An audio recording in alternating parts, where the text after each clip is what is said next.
Good morning, my friends. It is time for the Morning Mindset. If you are new to the Morning Mindset, I want to say welcome. I'm thankful that you are here, taking the time here at the beginning of your day to get your mind aligned with the truth of God. As we hit reset on our morning, on our mind, every day, we are able to once again set aside the things of the past, even if it was just yesterday, that have derailed us or have discouraged us or have made us think that God is not really for us. We can right now hit reset and by faith claim, I am going to follow God today. I'm going to follow Christ. That's what the Morning Mindset is here to help you do. You can find out more about the Morning Mindset in the description of your podcast player or app or at careygreen.com/mm. I want to ask you a question today. We've been talking about the subject of humility and following along with some thoughts out of Andrew Murray's book entitled Humility. And I want you to answer this question for yourself. How will you know when humility has become a part of your being or a part of your life? How will you know? It's kind of a tricky feeling question, isn't it? Because is it right to say to someone else about yourself, I believe I'm truly humble? I mean, just saying it doesn't sound very humble, does it? But it's interesting that there are ways we can tell when humility is growing in us. And Andrew Murray points us toward it in the chapter of his book, chapter 6, called Humility in Daily Life. And here is what he says.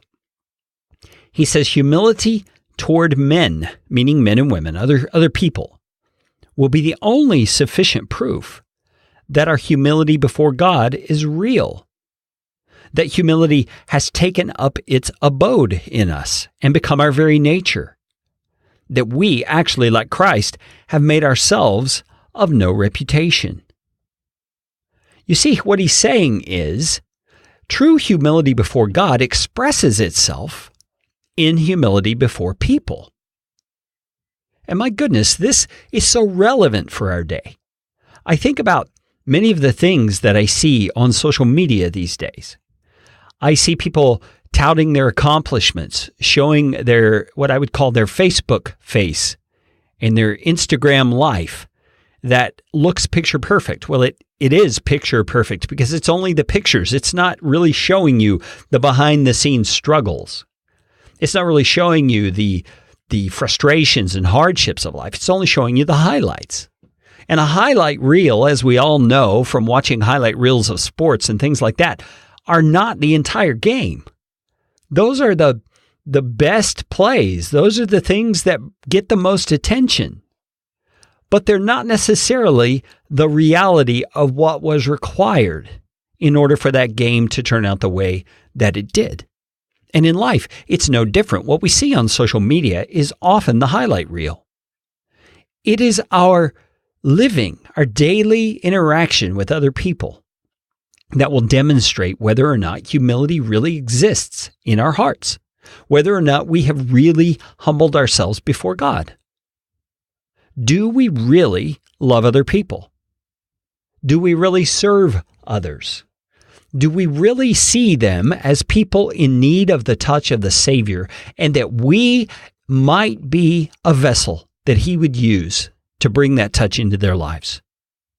Do we see people that way, or are people a bother, or someone to be impressed, or someone to be pleased, or someone to perform for?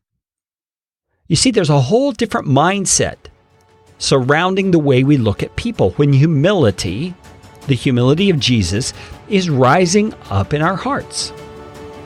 I want to encourage you as you go through your day today, stop for a moment. Don't just walk by that person on the street or in your office. Stop and look at them. Watch them walk by and remind yourself, I am here on the planet to be an instrument of God in blessing that person's life and all the people around me. And that is how you will know when humility is growing in you, is when you can humble yourself to serve the people around you.